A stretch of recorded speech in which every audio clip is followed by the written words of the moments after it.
আজি পুৱাই কামৰূপৰ বংঘৰত উপস্থিত হ'ল চিএম ভিজিলেন্সৰ দল আৰু চিএম ভিজিলেন্সৰ দল উপস্থিত হৈছে জুবিন গাৰ্গৰ যি ৰহস্যজনক ঘটনা, যি জুবিন গাৰ্গৰ ৰহস্যজনক মৃত্যু, সেই মৃত্যুত নাম সাঙুৰ খাই পৰা পৰেশ বৈশ্য, চৰকাৰী দেহাৰক্ষী পৰেশ বৈশ্যৰ ঘৰত পুৱাৰ ভাগত 9 বজাৰ পৰা এই যি চিএম ভিজিলেন্সে ইয়াত তেওঁলোকে তদাৰক কৰি আছে। ৰাতিপুৱাই ইয়াত 9 বজাত উপস্থিত হোৱাৰ পিছত তেওঁলোকে এনেদৰে আমাৰ সন্মুখত দেখা গৈছে, ইয়াত সাংবাদিকৰ প্ৰৱেশ নিষিদ্ধ আছে, কিন্তু ভিতৰত তেওঁলোকে অনুসন্ধান চলাইছে। কিহৰ অনুসন্ধান চলাইছে আমি তেওঁলোকৰ লগত কথা পাতিলে গম পাম। কিন্তু ইতিমধ্যে তেওঁলোকে ইয়াত প্ৰায় 20জনীয়া এটা আৰক্ষীৰ দল উপস্থিত হৈছে আৰু তেওঁলোকৰ লগত চিএম ভিজিলেন্সৰ লোক আছে আৰু তেওঁলোকে তাৰ ভিতৰত যি পৰেশ বৈশ্যৰ ঘৰৰ ভিতৰত তেওঁলোকে প্ৰৱেশ কৰি তেওঁলোকৰ তন্ন কৰি কিবা কিছু নথি পত্ৰ পৰীক্ষা কৰি আছে। আৰু আপোনালোকে দেখিছে ইতিমধ্যে তেওঁলোকে জোখমাখো কৰি আছে বিভিন্ন অঞ্চলত।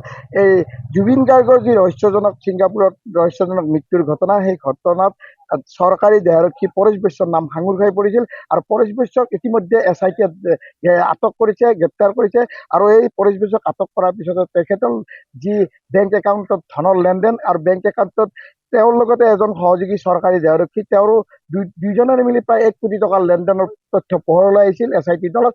তাৰপিছত তেওঁলোকক গ্ৰেপ্তাৰ কৰা হৈছে আৰু তেওঁলোকক এনেধৰণে SIT দল আৰু যি চিএম ভিজিলেন্সৰ লোকে তেওঁলোকৰ ঘৰত ইতিমধ্যে তালাচী চলাই আছে। এই মুহূৰ্তত কামৰূপৰ বংঘৰত এই অভিযান চলি আছে।